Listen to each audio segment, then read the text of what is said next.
노령화 사회에서 건강하게 나이 드는 기준을 세워야 되겠다 해서 세계적인 석학들이 연구에서 나온 세 가지 개념이거든요. 그래서 요 건강하게 나이 들고 있다는 건 첫 번째, 신체적으로 얼마나 건강한지, 두 번째, 정신적으로, 세 번째, 사회적인 요소들을 세 가지를 합쳐서 요걸로 점수를 내가지고 이 사람이 앞으로 얼마나 건강하게 나이 들고 있는지 체크할 수 있다는 거죠.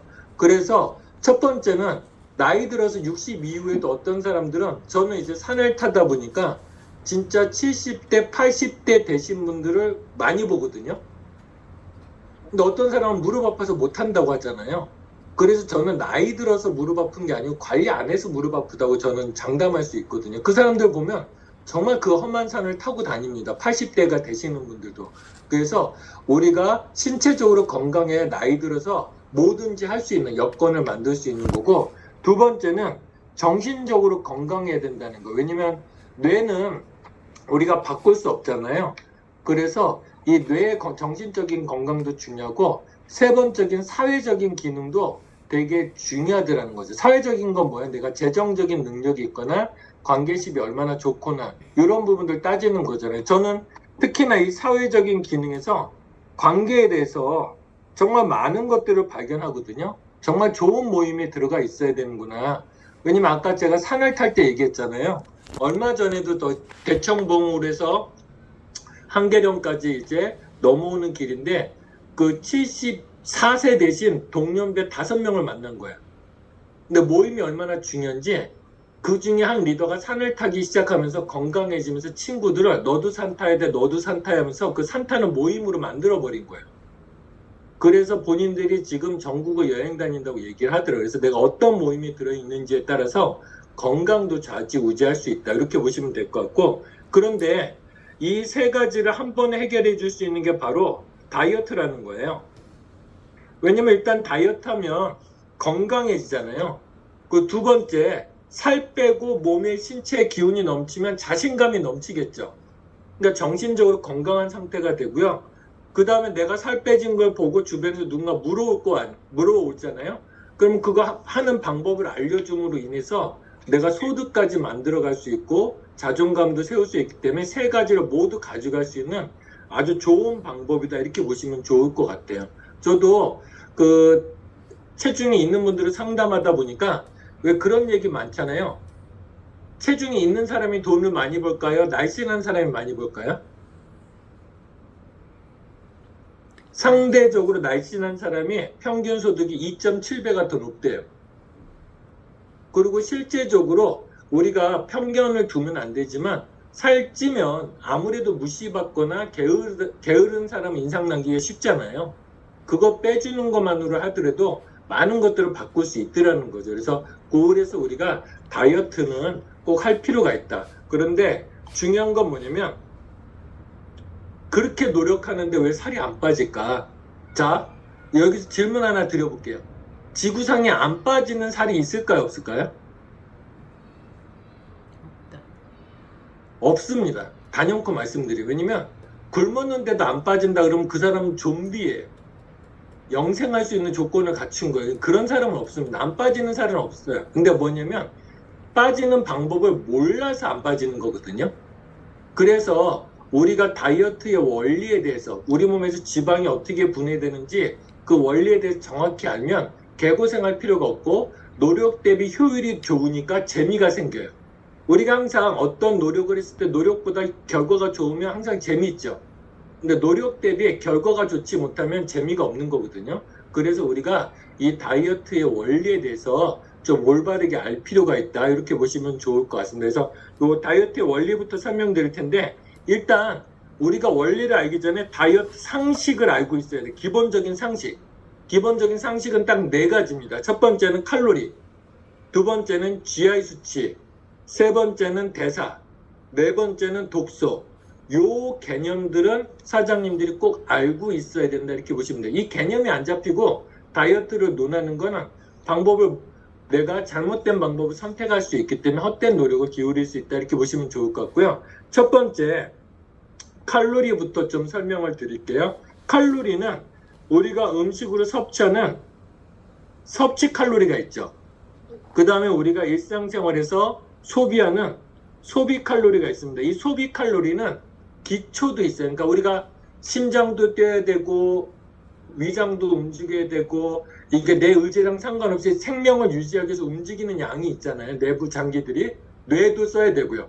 여러분들 뇌가 우리가 먹는 탄수화물의 25%를 쓰는 거 아세요? 운동보다 훨씬 더 효과적입니다. 그래서 일상생활의 작은 팁들이 정말 무서운 게 뭐냐면 유튜브라든지 TV를 많이 보는 사람들, 컴퓨터를 많이 보는 사람들은 뇌에서 에너지 소모량이 적기 때문에 탄수화물을 많이 못 쓰기 때문에 먹는 대로 살로 가는 거예요. 근데 똑같은 시간에 책을 읽잖아요. 그럼 뇌에서 탄수화물을 소비하는 양이 엄청 많답니다. 그러니까 똑같은 행위 하나하나가 이게 평생이 쌓이다 보니까 큰 차이를 보내더라 이렇게 보시면 좋을 것 같습니다. 그래서 그거 말고 우리가 활동해서 소비하는 칼로리도 있죠. 그래서 섭취 칼로리하고 소비 칼로리가 똑같으면 더 이상 살이 찌지 않는 상태, 유지하는 상태고요. 섭취하는 칼로리가 많으면 우리 몸에 살이 찌는 상태, 소비하는 칼로리가 많으면 살이 빠지는 상태, 이렇게 이제 보시면 좋을 것 같아요. 이 개념들은 쉽게 이해할 수 있을 겁니다. 그런데 우리가 먹을 때마다 요거를 알고 있으면 좋은데 우리가 도대체 간단하게 라면 하나 야식으로 먹잖아요.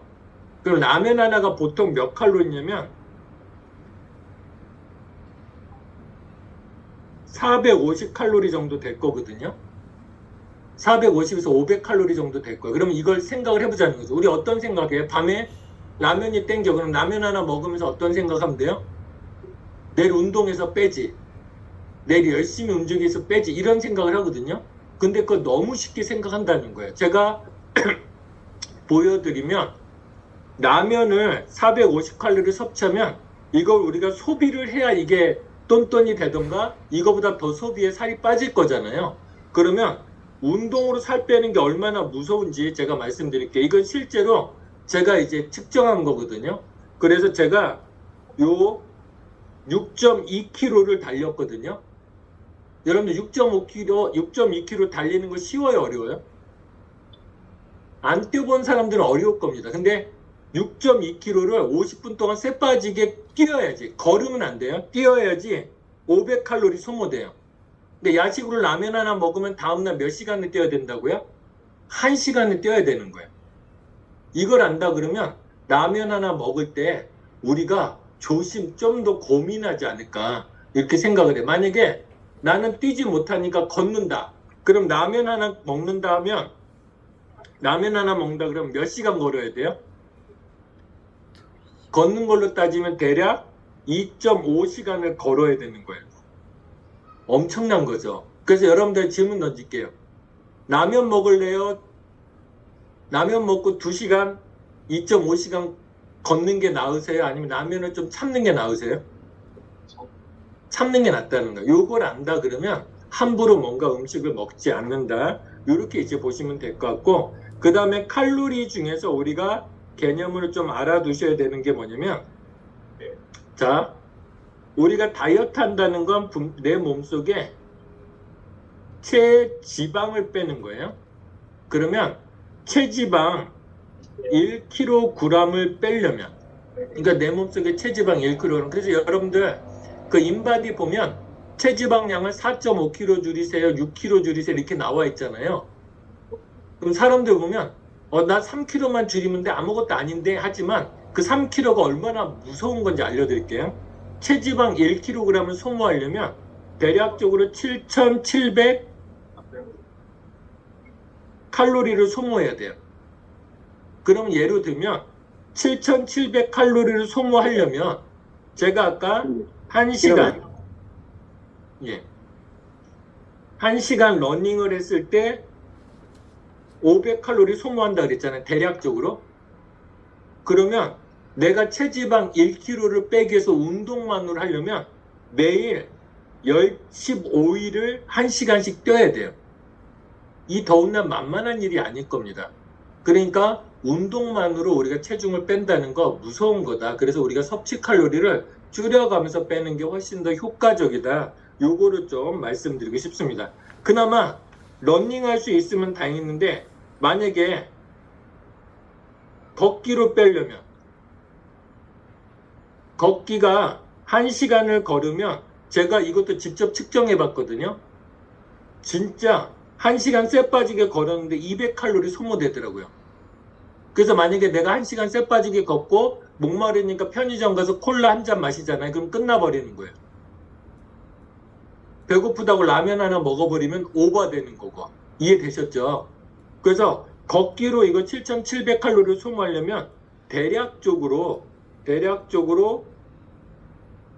37일 정도는 37일 이상을 매일 1시간씩 걸어야 되는 거거든요. 그래서 만만한 거 아니다.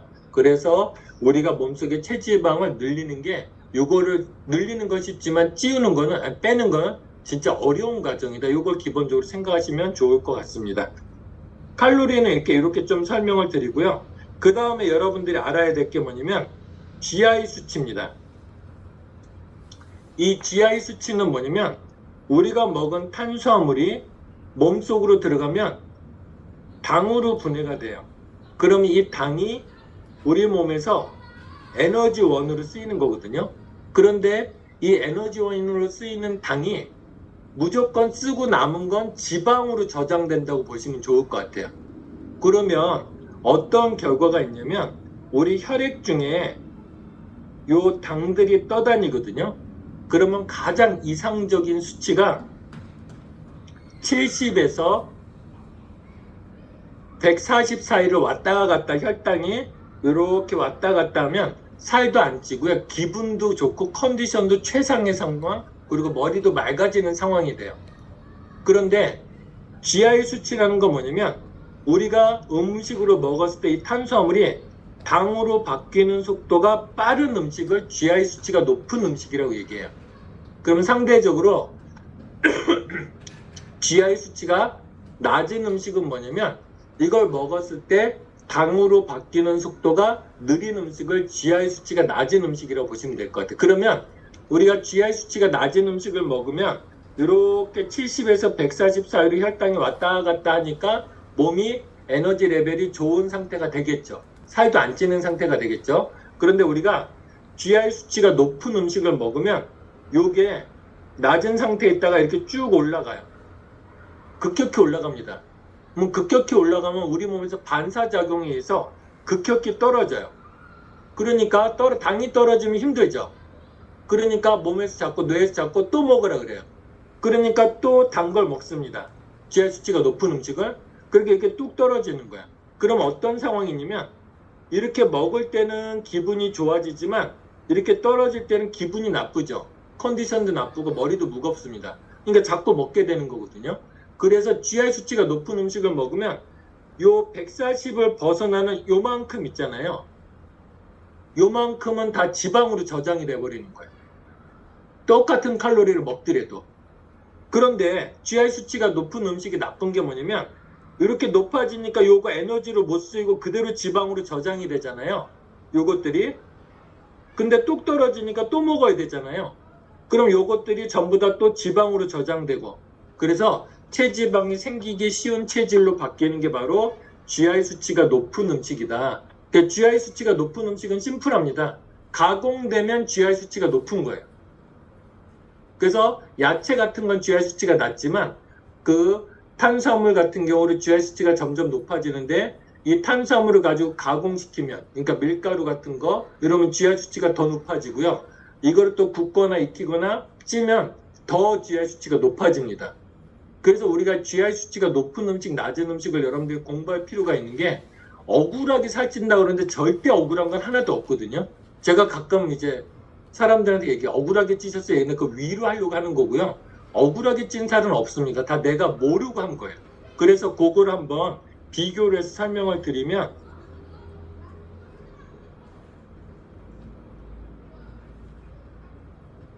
여러분들 요즘 연속 혈당 측정기라고 몸에다 붙이면 2주 동안 내가 음식을 먹을 때마다 혈당을 측정할 수 있는 게 있거든요. 내 몸속에 혈당이 얼마나 바뀌는지. 그러니까 그 스마트폰으로 계속 찍힙니다. 그래서 요거는 실제 사업자가 찍어놓은 그 연속 혈당 측정기로 혈당이 얼마나 움직이는지 이걸 측정한 자료라고 보시면 돼요. 제가 실명은 거론하지 못하겠습니다. 그 실버 PD 중에서 학원장이었던 김모 씨거든요. 그래서 그분의 요 수치를 이렇게 좀 보면 아까 우리 혈당이 70에서 140 사이로 왔다 갔다 하면 좋다 그랬잖아요. 근데 의외로 냉면이나 만두 같은 건 높이 안 올라가죠. 그런데 감자 어때요? 감자 거의 200까지 올라갔죠. 그리고 우리 여름철에 간단히 먹는다는 옥수수 있잖아요. 휴게소 가다가 야 우리 밥 먹었는데 양심 있지 과자 먹긴 그렇고 옥수수 먹자 그러잖아요. 옥수수가 얼마나 무섭냐면 옥수수가 거의 200까지 올라가요. 근데 이게 얼마나 무서운 수치냐면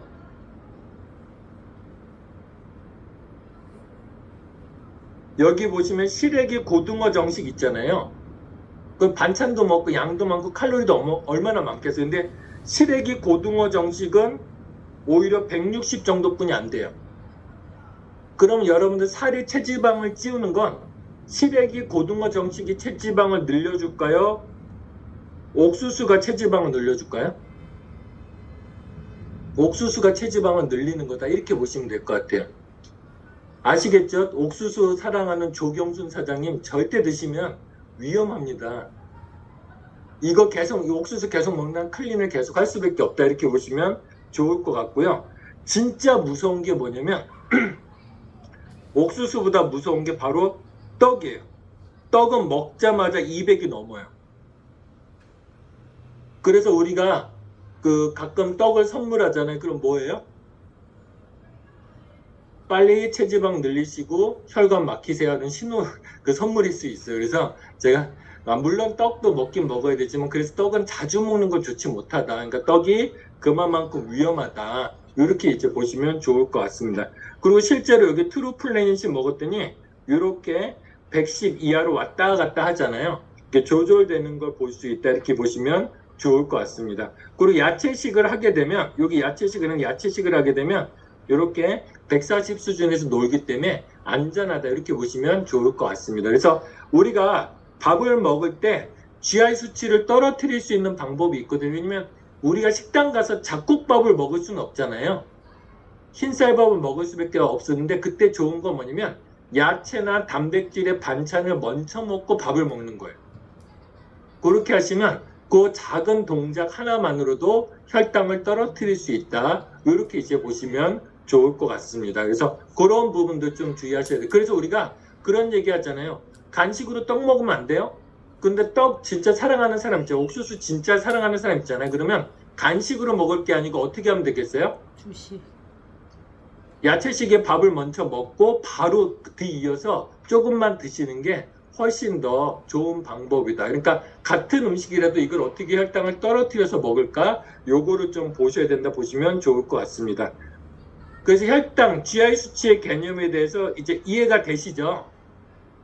예.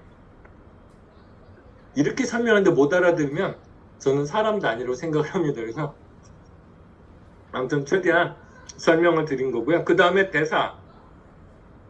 대사는 뭐냐면 우리가 음식을 먹으면 이게 세포에 들어와서 세포 속에 보면 이렇게 집신벌레처럼 생긴 미토콘드리아가 있어요.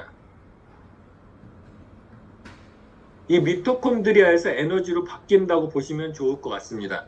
그러면 이 미토콘드리아는 에너지원으로 크게 두 가지를 씁니다. 첫 번째는 탄수화물을 에너지원으로 쓰고요. 그 다음에 지방을 에너지원으로 씁니다. 그런데 우리가 그래서 다이어트 할 때 음식 안 먹으면 밥 안 먹으면 큰일 난 줄 아는 사람들 있잖아요. 근데 아까 얘기했듯이 우리 몸의 정상세포는 탄수화물도 에너지를 쓰지만 뭐도 에너지원을 쓴다고요? 지방을 에너지원으로 씁니다. 그런데 신기한 게 뭐냐면 우리 몸은 지방을 에너지원으로 쓸 때 컨디션이 훨씬 더 좋대요. 왜냐면 아까 탄수화물은 혈당의 변화가 있으니까 수시로 잘 채워야 되지만 지방은 내 몸에 있는 걸로 채우면 되잖아요. 우리가 지방은 어때요? 곳곳에 몸 곳곳에 존재하잖아요. 우리가 돈은 없어도 지방은 많이 가지고 있죠. 겨드랑이에도 있고 등짝에도 있고 배에도 있고 얼마든지 있습니다. 그래서 제가 다시 한번 말씀드린 건 뭐냐면 탄수화물을 밥을 먹지 않아도 내 몸에 있는 지방을 태울 때 우리 몸은 훨씬 더 좋은 컨디션 상태로 유지하고, 특히 심장은 죽을 때까지 멈추면 안 되잖아요. 단 한 번도. 그래서 심장은 에너지원을 두 가지 다 쓰는데, 특히 심장에 있는 미토콘드리아들은 지방을 에너지원으로 쓰는 걸 좋아합니다. 예를 들면 탄수화물을 계속 먹는다 그러면 심장이 좋아지겠어요? 약해지겠어요? 약해지는 겁니다. 그래서 오히려 심장 건강은 그 일정 기간 우리가 공복을 둬서 지방을, 내 몸에 있는 지방을 태워서 쓸 때 심장은 훨씬 더 건강해질 수 있다. 이렇게 이제 보시면 좋을 것 같습니다. 그 다음에 마지막 개념은 독소를 인지해야 됩니다. 이 독소가 왜냐면 요즘은 다이어트 하지 말고 디톡스하라는 얘기 많이 하잖아요. 그 얘기가 나온 배경은 뭐냐면, 자, 우리 몸에 독소들이 이렇게 들어왔다고 가정을 해볼게요. 그러면 이 독소가 그냥 두면 우리 몸의 정상세포를 공격하겠죠. 그래서 우리 몸은 이 독소들이 우리 몸을 공격하지 못하게끔 뭘로 만드냐면 지방으로 코팅을 해버려요. 그러면 우리가 똑같이 살이 찐다고 가정했을 때 근육이 찔 수도 있고 지방이 찔 수도 있겠죠. 그런데 우리 몸속에 독소가 적은 사람들은 근육이 찔 수 있는데, 우리 몸에 독소가 가득한 사람들은 근육보다는 뭐가 먼저 생기겠어요? 지방이 먼저 생기는 겁니다. 그래서 우리가 올바른 다이어트를 할 때 이 반드시 독소를 제거해야 된다. 그래서 요요도 우리가 체중을 뺐는데 요요 생기는 이유가 뭐냐면 독소를 빼내지 못하잖아요. 그럼 독소는 그대로 남아있기 때문에 살은 뺐는데 몸의 입장에서 보니까 독소가 많이 나왔네? 또다시 지방을 급속도로 만드는 거예요. 그래서 요요가 없애기 위해서, 또 체지방이 쉽게 불지 않기 위해서는 반드시 내 몸에서 독소를 빼는 디톡스가 필요하다. 요 네 가지 개념은 여러분들이 이해하시면 다이어트 상식은 끝났다고 보시면 좋을 것 같아요. 그러면 본격적으로 우리 몸에서 지방이 어떻게 빠지는지, 지방이 빠지는 과정을 이해해야 되거든요. 우리 몸의 체지방은요, 뭘로 되어 있냐면 여기 보시면 글리세롤로 되어 있어요. 글리세롤로 되어 있고, 그 다음에 유리지방산 3개가 이렇게 달라붙어 있는 형태로 만들어져 있다, 이렇게 보시면 좋을 것 같아요. 그러면 자, 요 상태에서 우리가 체지방을 분해해야 되잖아요. 그러면 체지방을 분해하려면 이 글리세롤에서 유리지방산을 분리시켜야 돼요. 다시 한번 말씀드리면, 몸에서 체지방을 빼야 되겠다 생각하면 첫 번째 일어나야 될 일이 뭐냐면, 글리세롤에 붙어있는 유리지방산 3개가 분리가 돼야지 지방이 분해될 수 있는 조건이 갖춰진다 보시면 될 것 같아요. 그러면 내가 어떤 행위를 하더라도 유리지방산이 글리세롤하고 딱 붙어가지고 안 떨어지면 지방이 분해될까요? 안 분해될까요? 근육만 빠지지 지방이 분해되질 않아요. 그래서 다시 한번 강조드리면, 지방이 빠지려면 글리세롤로부터 유리지방산 3개가 떨어져 나와야지 이게 지방이 분해되기 시작한다. 이렇게 보시면 좋을 것 같아요. 그러면 요 지방을 분해하려면, 아까 글리세롤에서 유리지방산 3개가 분리돼야 된다 그랬잖아요. 분리되기 위해서는 반드시 필요한 게 호르몬과 효소가 중요합니다. 그런데 어떤 호르몬이 필요하냐? 그 첫 번째 호르몬이 뭐냐면 이화 호르몬이라 그래요. 이화 호르몬은 에피네프린이라고 성장 호르몬하고 글루카곤, 요 3가지니까 이하 호르몬이라고 생각하시면 돼요. 이하 호르몬이 먼저 분비가 돼야 됩니다.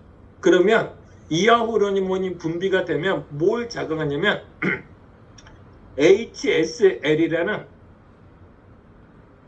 효소를 분비해요. 그러면 이 HSL 효소가 어떤 거냐면, 아까 얘기했듯이 글리세롤에서 지방을 분리시켜야 된다 그랬죠. 그 분리시켜주는 게 바로 이 HSL 효소다, 이렇게 보시면 좋을 것 같아요.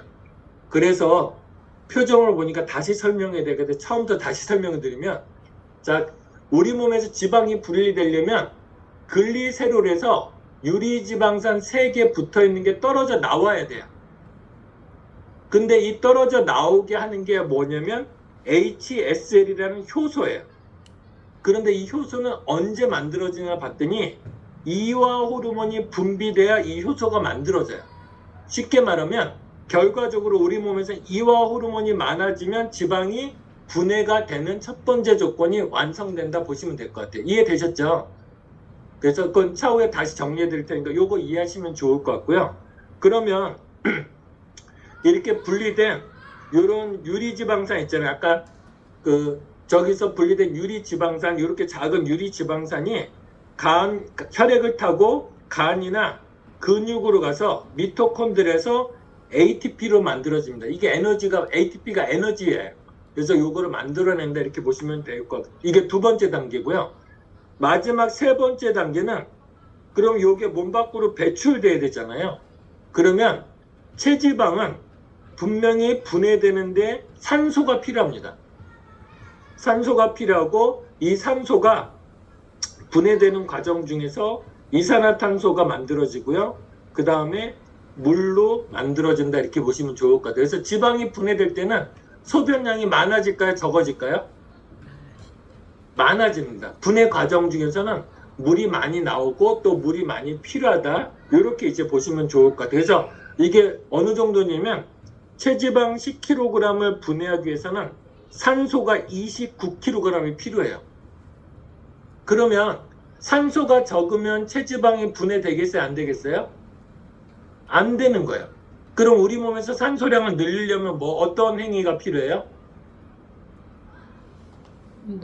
운동. 근데 운동이 무산소 운동이에요? 유산소 운동이에요? 유산소 운동이 그래서 지방을 분해하는데 중요하다. 그래서 우리가 막 무식하게 땀 흘려서 근력 운동한다고 살이 쭉 빠지는 건 아니거든요. 그때는 오히려 혈중에 인슐린 수치가 올라가기 때문에 체지방 분해가 잘 안 돼요. 물론 근력이 올라가면 기초대사량이 올라가는 효과는 있지만 무산소 운동으로 살을 빼는 게 아니고 우리 몸에서 지방을 분해하는 건 무산소 운동이 지방을 분해한다. 유산소 운동이 지방을 분해한다. 유산소 운동이 지방을 분해한다. 그래서 유산소 운동도 강도가 높은 것보다는 낮은 거를 오래 하는 게 훨씬 더 효과적이다. 요거를 이제 좀 말씀드리고 싶습니다. 그런데 운동을 했는데도 폐 기능이 약하거나 아니면 우리 몸에서 적혈구 기능이 문제가 생겨서 산소량이 부족해서 진짜 살이 안 빠지시는 분들이 있어요. 그런 분들을 위해서 최고의 제품인데 그게 바로 임팩트 플러스라는 제품이 우리 몸에 산소량을 올려주는 겁니다. 그래서 우리가 체지방을 많이 뺄 때는 반드시 임팩트 플러스가 필요한 이유가 이런 이유 때문이다. 이렇게 보시면 좋을 것 같습니다. 특히나 그 운동량이 부족하고 그 폐 기능이 약하신 분들이 있어요. 이런 분들이 실제로 운동을 했는데도 단식을 했는데도 살이 잘 안 빠지는 경우들이 많거든요. 그럴 때는 혹시 평상시 어지럽냐고 물어봐서 그런 분들한테 임팩트 플러스가 반드시 들어가야 된다. 이렇게 보시면 좋을 것 같고, 그 다음에 아까 체지방을 분해하는데 반드시 뭐가 필요하다 그랬죠? 물이 필요합니다. 그래서 우리가 이 원리를 아는 게 되게 중요한, 기초 지식이 이렇게 힘든 것까지 알아야 돼 하는데 기초 지식이 중요한 게 뭐냐면 이걸 모르니까 저도 밤마다 조깅하러 틈나면 나가지만 그거 땀 많이 흘리면 살 많이 빠지는 줄 알고 땀복 입고 나오시는 분들이 있어요. 이 더운 여름에. 근데 아까 얘기했듯이 지방이 분해되는데 반드시 뭐가 필요해요? 물이 필요하죠. 그럼 땀복 입고 땀을 많이 흘려버리면 지방이 빠질까요? 안 빠질까요? 안 빠지는 거예요. 그래서 이걸 말씀드리면 우리가 정말 운동할 때 땀복 입고 무식하게 땀 빼면서 운동하는 건 나쁜 일이다. 효율이 되게 떨어지는 거다 보시면 될 것 같고, 그래서 다이어트를 위해서 운동을 할 때는 최대한 가벼운 복장으로 하는 게 좋다. 이 부분들을 말씀드려요. 그래서 우리가 땀 많이 흘리잖아요. 땀을 안 흘릴 수는 없죠. 운동을 오래 할수록 땀 많이 흘릴 때는 반드시 뭘 보충해야 돼요? 물을 보충해줘야 지방이 효과적으로 분해될 수 있다. 요거를 좀 말씀드립니다. 그러면 실질적으로 우리가 무엇을 해야 되는지 요거를 이제 보면요. 자, 지방을 분해하는 첫 번째 단계가 아까 이화 호르몬이 나와야 된다 그랬잖아요. 여기 이해하시죠? 그러면 이화 호르몬이 나오려면 어떤 조건이 갖춰야 되냐면 인슐린 수치가 낮아야 돼요. 두 번째 조건은 몸에 에너지가 부족하다는 신호를 보내야 돼요. 이 두 가지 조건이 갖춰져야 이화 호르몬이 분비가 된다 보시면 좋을 것 같아요. 그래서 여러분들 체지방 분해는 이화 호르몬이 분비되지 않으면 절대 내 몸에 있는 지방은 분해되지 않아요. 그런데 이화 호르몬을 분비시키는 유일한 조건은 이 두 가지를 만족시키는 겁니다. 그러면 이 두 가지를 만족시키기 위해서 실제로 우리가 해야 될 건 뭐냐면 공복을 유지해야 된다는 거예요. 그래서 우리가 아침, 점심, 저녁 세 끼 다 먹으면서 살 뺄 수는 없다는 거예요. 얼마나 우리 몸속에서 공복 시간이 유지되느냐가 되게 중요한 거다. 이렇게 보시면 좋을 것 같아요. 그래서 이 원리를 아는 게 되게 중요한 게 저희 아들이 올 초에 지루성 두피염으로 고생을 해서 애가 다이어트를 해야 되겠다 그래서 걔는 하루에 한 끼를 먹었거든요. 간헐적 단식을 했습니다. 우리 쉐이크 한 끼, 식사 한 끼. 그런데 이 원리를 알고 하니까요. 진짜 걔는 FM이거든요. 2달 동안 간식을 일치 안 먹더라고요. 과일도 안 먹었어요. FM대로 딱 저녁 먹을 때 밥 먹고 그 다음에 낮에 쉐이크 먹고 아니면 저녁 때 쉐이크 먹고 낮에 밥 먹고 이거를 원칙을 지켰거든요. 2달 만에 그 친구는 14kg를 감량했어요. 지금 65kg로 아주 좋은 몸 상태를 유지하고 있거든요. 그러니까 원리만 알면 우리가 힘들지 않게 살을 뺄 수 있다는 거고, 두 번째는 운동으로 에너지를 소모. 몸이 많이 움직여야 아까 얘기했듯이 몸에서도 에너지가 부족해 에너지를 더 만들어 이 신호를 보낼 수 있다는 거죠.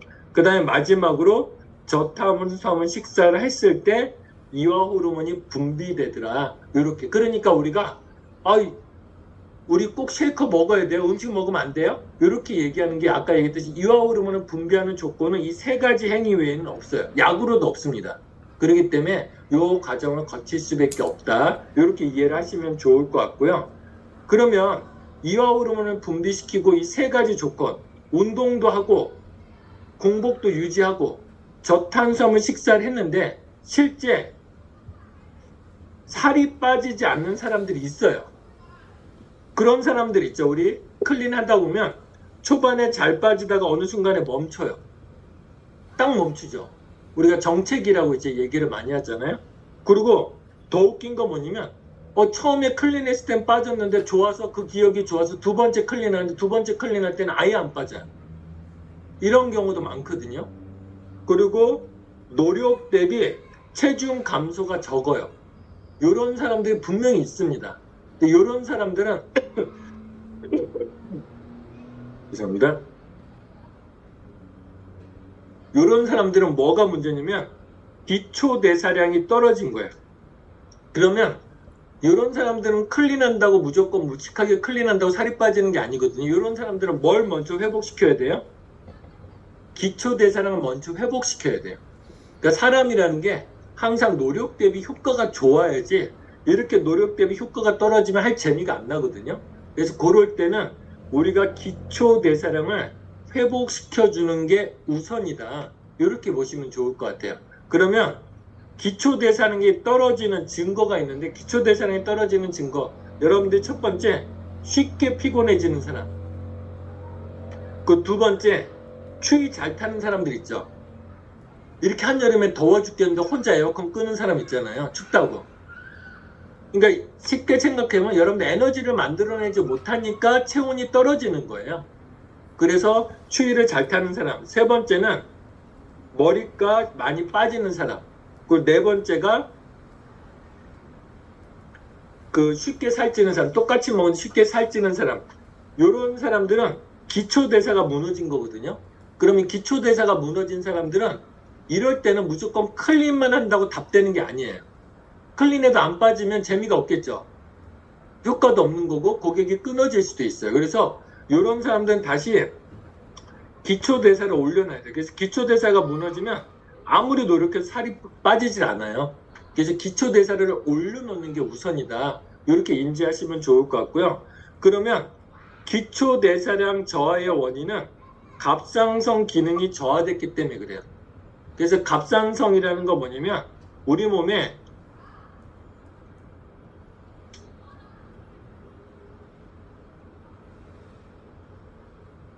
에너지 대사 속도를 조절해 주는 거라고 생각하시면 돼요. 그럼 갑상선 기능이 좋으면 에너지 대사를 빨리 하니까 살이 쉽게 빠지겠죠. 그런데 갑상선 기능이 떨어지면 에너지 대사가 떨어지니까 아까 얘기했듯이 기초대사량이 떨어지는 거야. 그러니까 굶어도 잘 안 빠지고 뭘 해도 잘 안 빠지는 겁니다. 클린을 해도 힘든 사람들이 있거든요.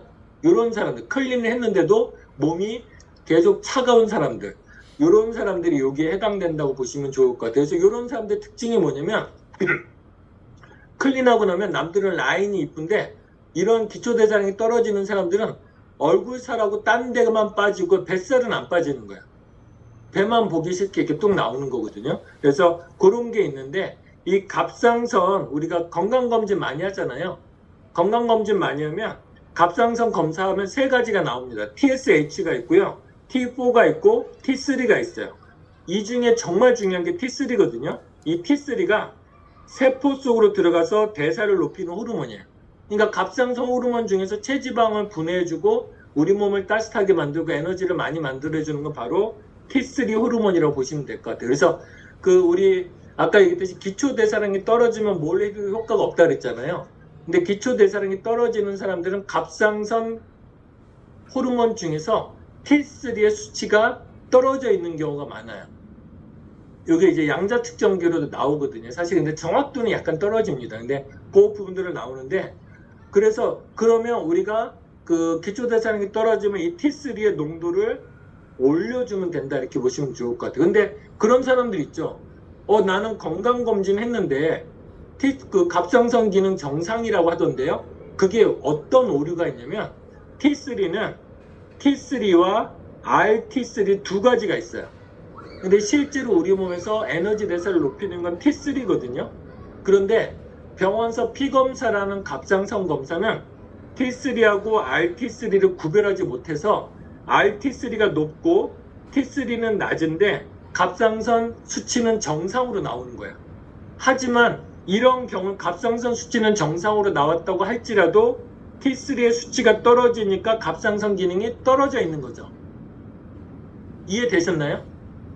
쉽게 말하면 갑상선 기능의 정상이라고 할지라도 갑상선 기능 자체가 떨어져 있을 수 있다. 요걸 보시면 좋을 것 같습니다. 그러면 이 갑상선 기능을 정상화시키는 방법이 뭐냐?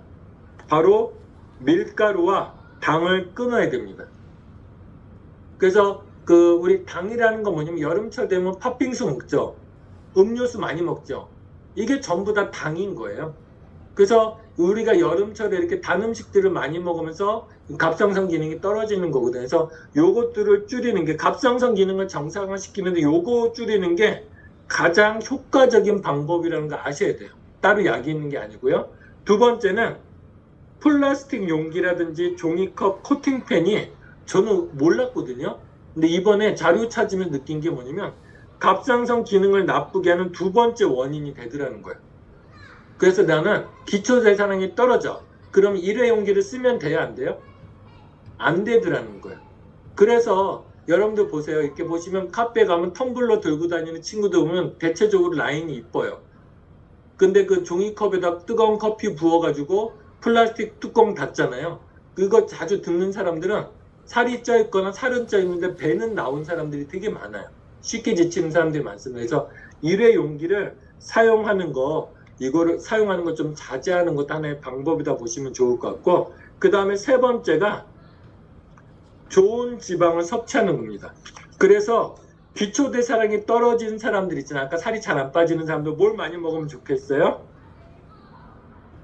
오메가3를 많이 드시는 게 좋다. 그래서 딱 봤는데 살이 잘 안 빠지고 이럴 때는 오메가3의 섭취량을 2알에서 8알 정도 점차적으로 상황에 맞춰서 늘려가는 것도 하나의 방법이다 이렇게 보시면 좋을 것 같고요. 그러면 오메가3 이거 기초대사량이 낮은 사람이 기초대사량 높이기 위해서 오메가3 먹는다고 하면 나 6알을 2알 먹는 게 좋을까요? 아침에 6알 먹는 게 좋을까요?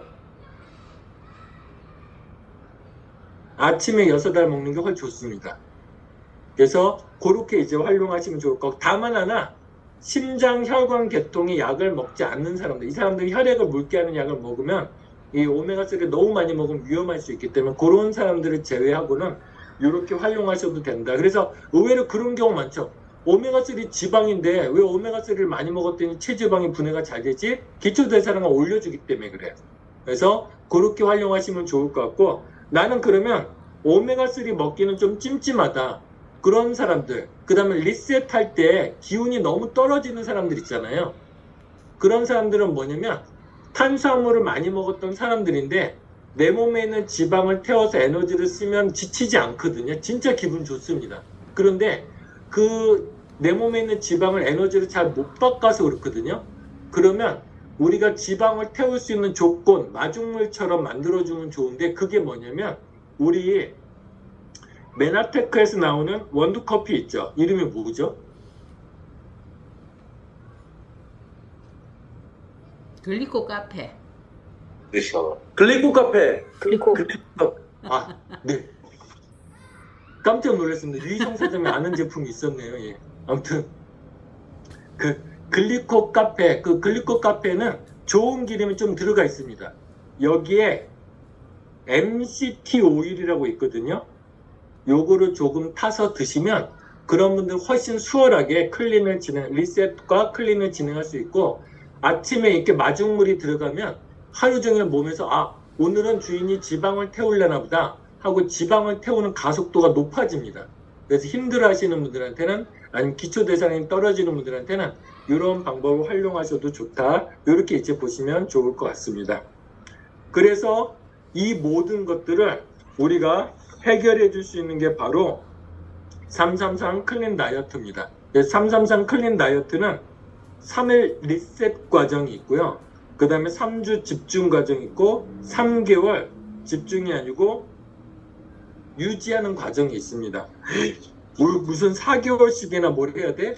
여러분, 우리가 살찌는 체질에서 살 안 찌는 체질로 바뀌고 싶지 않아요? 아니, 뱃살 나올 때마다 가서 맨날 살 빼고 예. 빼고 나면 또 쪄서 먹고 찌면 또 빼야 되고 그런 게 아니고 그냥 한번 살 찌는 체질에서 살 빠지는 체질로 바꿔놓으면 그 다음부터 야식을 먹던 체중이 늘지 않는다 그러면 너무 좋지 않겠어요? 아이스크림을 먹어도 체중이 안 늘고 그렇게 체질을 한번 바꾸는 게 바로 4개월입니다. 그래서 여러분들 잘 생각해보세요. 일평생 내가 뭐 먹고 싶은 거 먹을 때마다 여행 갔다 오면 또 다이어트 해야 되고 뭐 되면 때 되면 다이어트 이게 아니고 한번 4개월 몸 만들어서 살이 빠지는 체질로 바꾸고 나면 그냥 그 다음부터는 특별히 관리 안 해도 되는 체질로 가면 좋지 않겠습니까? 그런 게 바로 요 4개월 유지 관리 프로그램이다 이렇게 보시면 될 것 같고 그래서 이 333 클린 프로그램의 핵심은 아까 얘기했듯이 아까 다이어트의 원리처럼 지방을 분해하는 이화 호르몬 분비를 아주 높여주고요.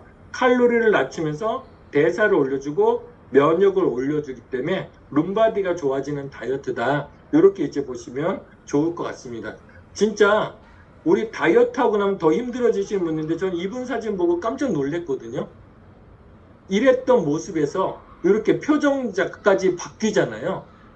그죠? 요때는 어때요? 건드리면 안 될 것 같은 사람인데 요때는 같이 얘기하고 싶은 사람이 되잖아요. 그래서 이런 부분들도 보시면 좋을 것 같습니다. 그래서 트루에스 패키지는 다음과 같은 제품으로 이제 구성이 되어 있거든요. 다음과 같은 제품으로 구성이 되어 있는데 그러면 우리 똑같은 다이어트 프로그램에 메나테크 333 이 클린 프로그램의 차이점은 뭐냐? 첫 번째는 당 영양소 부분이에요. 우리가 올바르게 다이어트 하기 위해서는 음식 대신 보조제를 먹기 때문에 내 몸에 필요한 영양이 충분히 들어와야 되잖아요. 그러면 우리 서재걸 박사님 책에 내 몸에 필요한 건강을 집에 비했을 때 내 몸에 필요한 것들이 이런 요소들이 있는 거거든요. 기둥이 되는 요소가 있고 기반이 되는 요소가 있습니다. 그 기반이 되는 요소에 당 영양소가 있는 엠브로토스라는 제품이 있는데 요거는 메나테크뿐이 없어요. 그렇기 때문에 요 프로그램이 효과를 본다는 거죠. 첫 번째는 뭐냐면 요 당 영양소는 우리 몸의 모든 세포는 더듬이가 있는데 모든 영양소는 세포 속으로 들어와야 쓰이잖아요. 근데 세포벽은 닫혀있기 때문에 영양이 못 들어갑니다. 어떻게 들어가나 봤더니 이 더듬이를 더듬어서 나한테 필요한 거네 하고 해야 흡수가 되더라는 거예요. 그러니까 아무리 좋은 비타민제를 먹던 단백질을 먹던 이 더듬이가 없으면 흡수가 안 된다는 겁니다. 그래서 흡수를 좋게끔 만드는 거고 두 번째 아까 이화 호르몬 얘기했죠. 특히나 우리 밥 먹고 나서 배부르다는 신호가 들어오면 덜 먹게 되잖아요. 그러면 식욕 억제 호르몬이 있는데 그게 호르몬이 왔을 때 세포들이 나는 이제 배부르니까 그만 먹어 그 명령을 인지해야 되는데 그 호르몬을 인지하는 게 뭘로 하냐면 바로 이 더듬이를 하더라는 거죠. 그래서 인지하고 그 흡수하는데 첫 번째로 쓰인다는 거예요. 실제로 그래서 생로병사의 비밀에 나왔는데 비만인 쥐는 세포의 더듬이 길이가 짧더라는 거예요. 그래서 포만감 신호를 받아들이지 못하기 때문에 계속 먹게 되는 거고, 이 더듬이의 길이가 길었던 쥐들은 포만 신호를 쉽게 받아들이기 때문에 배부르면 더 이상 먹지 않는다는 거예요. 그래서 우리가 끊임없이 먹는 사람들 옆에서 뭐라고 해주면 돼요? 너 더듬이가 짧아졌으니까 엠브루토스를 더 먹어야 돼. 이렇게 신호를 보내주시면 된다. 이렇게 말씀을 드리고 싶은고요. 두 번째, 아까 독소를 배출해야 된다 그랬잖아요. 이 더듬이가 독소를 인지해서 배출하는 기능을 하는 거고, 그 다음에 우리 몸에 노화된 세포, 병든 세포는 아무래도 칼로리를 많이 못 쓰겠죠. 그래서 그런 것들을 인지해서 물리쳐주는 기능, 이 모든 것들을 해주는 게 당 영양소가 해주는데, 그거를 제품화 시켜놓은 게 엠브로토스다. 그래서 이게 없으면 아무리 좋은 비타민을 먹던 단백질을 먹던 무용지물이라고 인지하시면 좋을 것 같습니다. 그래서 이게 있기 때문에 메나테크 클린 프로그램이 효과적으로 작용한다, 이렇게 보시면 좋을 것 같습니다. 그래서 이 8가지 제품을 다 하기는 시간이 너무 한정되어 있고 힘드니까 그 중에 좀 핵심, 다른 회사 제품하고 차별화된 거를 좀 설명드릴 텐데, 그 중에 가장 핵심이 트루 플래닛이라는 제품입니다. 여러분들, 영양을 음식으로 채운다는 건 내 몸에 필요한 만큼 영양을 채우려면 첫 번째는 칼로리 과다가 문제예요. 그 다음 두 번째는 지금 인위적으로 작물을 재배하기 때문에 영양 불균형이 문제입니다. 그러니까 예를 들면 탄수화물은 많은데 비타민은 적으면 잘 태워지지 않거든요. 그런 문제가 있는 거고, 그 다음에 음식을 먹으면 소화 효소를 또 쓰거든요. 근데 아까 호르몬을 분비할 때, 지방을 분비할 때 효소가 필요하다 그랬잖아요. 근데 우리 몸에 효소를 만들어내는 양 일정량이 한정되어 있기 때문에 이걸 자꾸 소화시키는데 효소를 써버리면 그 지방을 분해하는 효소를 만들어내지 못해요. 이게 살이 안 빠지는 거거든요. 그 다음에 비용도 많이 들고 준비 시간도 많이 든다는 거죠. 그런데 우리 여름철에 미숫가루 먹듯이, 참고로 아까 여름철에 밥 먹기 싫으니까 미숫가루를 간단히 때우셨는데, 미숫가루가 아까 보신 그 떡보다 혈당 수치가 더 빨리 올라가요. 그리고 칼로리도 높습니다. 그래서 그거보다는 올바른 영양이 들어있는 식사 대용식이 되게 중요한데, 트루 플래닛은 제가 지금까지, 만약에 저는 메나테크 제품 중에서 꼭 하나만 먹어야 되면 뭐 먹어야 되면 저는 트루 플래닛이 딱 집습니다. 왜냐면 지금까지 임상으로 봤을 때 제 수많은 고객들이 있잖아요. 그럼 엠브로토스를 꾸준히 먹은 고객, 오솔레는 꾸준히 먹은 고객, OSP를 꾸준히 먹은 고객이 있지만 지금까지 건강 상태가 가장 좋으신 분은 트루 플래닛이 하나 가지고요, 간헐적 단식 한 끼 쉐이크를 하신 분이 지금까지 상태로 봤을 때 제일 건강하더라는 겁니다. 그리고 실제로 이게 내용도 타당한 게 뭐냐면, 완두하고 현미로 식물성 단백질로 만들어놨다는 게 가장 독보적이에요. 여러분들, 우리 몸에 이상이 생겼잖아요. 그러면 우리 몸을 치유하기 위해서 가장 좋은 건 식물성 재료입니다. 이건 이미 입증이 됐어요. 동물성 재료는 덩치는 키우지만 병을 키울 수 있어요. 하지만 우리 몸을 젊어지게 하거나 우리 몸을 아프기 이전의 상태로 만들 때, 회복할 때 제일 좋은 건 식물성이라는 게 입증이 됐습니다. 근데 단백질도 동물성보다는 식물성이 우리 몸을 치유하는 데 훨씬 더 효과적이라는 거예요. 이건 저도 개인적으로 임상을 한 거거든요. 제가 지난 2년 동안 육류를 먹지 않았잖아요. 그래서 제 몸의 변화는 놀라울 정도로 바뀐 부분들이 있거든요. 그래서 그 부분들이 있는데, 실제로 시중에 있는 식사 대용식은 뭘로 되어 있냐면, 대두라는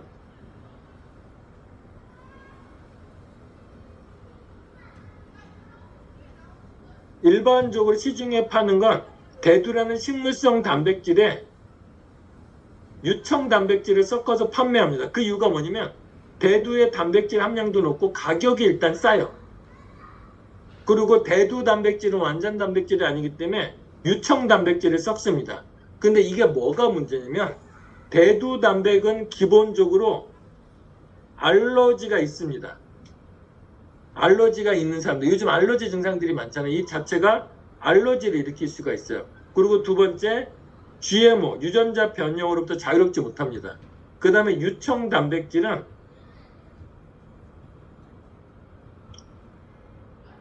장내 미생물의 환경을 깨트려주는 거예요. 그 우리나라 사람들의 60%가 유당 불내증이 있잖아요. 그래서 이런 식사 대용식은 먹으면 칼로리는 적으니까 살이 빠지는 것 같은데 몸이 붓거나 병이 생기기 쉽더라는 거예요. 그래서 외국에서는 이런 단백질 쉐이커는 그냥 편의점에서 돈 없는 사람들이 먹는 그런 음식으로 보조식품으로 분류가 돼 있어요. 그래서 외국에 이렇게 나가보시면 저는 외국에 나가면 보조식품 상점을 꼭 들리거든요. 그러면 이런 단백질 보충식품 중에서 최고가가 뭐냐면 식물성 단백질로 만든 걸 최고가로 치고요. 아는 사람들은 그걸 많이 찾는다는 거죠. 근데 우리나라에서 지금 현재 들어오는 이런 식사 대용식, 체중 조절 식품 중에서 제품을 완전 식물성 단백질로 만든 건 메나테크 트루플래닛가 유일합니다. only one이에요. 그래서 그만큼 가치가 높다 이렇게 보시면 좋을 것 같고, 그 중에서도 저희는 식물성 단백질에서 완두하고 현미를 쓰기 때문에 완두하고 현미는 유전자 변형 종자 자체가 없어요. 근데 GMO로부터 자유롭고요. 두 번째는 요거는 알러지 증상이 거의 없습니다. 그래서 누구나 건강하게 먹을 수 있는 단백질 원이다 이렇게 보시면 좋을 것 같고, 그 다음에 이 11종의 비타민과 미네랄을 자연 유래 원료로 썼습니다. 그래서 주로 뭘로 쓰냐면 그 효모라든지 아니면 해초류 이런 걸로 자연 유래 원료를 썼다 이렇게 보시면 좋을 것 같고, 그 다음에 우리 식사할 때 야채가 많으면 좋잖아요. 그래서 여기서 야채 혼합 분말과 베리류 7가지 베리류가 들어있거든요. 그러니까 메나테크 기가 막힌 게 뭐냐면 베리류를 왜 넣냐 그러면 베리류가 바로 현대인들은 혈관에 문제가 많은데 혈관을 청소해주는 탁월한 물질이기 때문에 그래요. 그래서 이런 베리류도 들어있고요. 그 다음에 여러분들 이 메나테크 제품을 부재료로 쓰면 이 회사가 얼마나 탁월한 회사인지 얼마나 연구를 많이 쓰는지 보시면 되는데, 아까 갑상선 호르몬의 기능을 좋게 만들기 위해서 좋은 기름을 먹어야 된다 그랬죠. 그러면 사람이 먹을 수 있는 좋은 기름, 지구상에서 사람이 먹을 수 있는 가장 안전한 기름이 뭐냐면 바로 아마씨유예요. 그래서 우리가 몸에 좋은 이 모든 영양을 채우는데 칼로리는 160칼로리 뿐이 안 되기 때문에 우리가 안전하게 먹을 수 있다 이렇게 보시면 좋을 것 같고요. 그 다음에 특징적인 제품은 오솔린이라는 제품이에요. 그래서 아까 대부분 회사들은 완전 단백질을 만들기 위해서 동물성 단백질이 근력을 키우는 도움이 되거든요. 다이어트 하는데 또 근력도 키워야 되잖아요. 식물성 단백질은 지구력을 키우고 우리 몸을 치유하는 성분이에요. 그런데 동물성 단백질은 우리 몸의 근력을 키워주고 성장을 시키는 단백질이라고 보시면 좋을 것 같아요. 그래서 이왕 우리가 근육 빠지지 않고 근력을 키우려면 동물성 단백질을 먹어야 되는데 이 동물성 단백질은 노폐물이 많기 때문에 여러 가지 위험도가 있습니다. 그래서 이런 보충제로 많이 쓰는데 가장 많이 쓰는 게 뭐냐면 농축 유청 단백질을 써요. 근데 아까 농축 유청 단백질은 뭐라 그랬어요?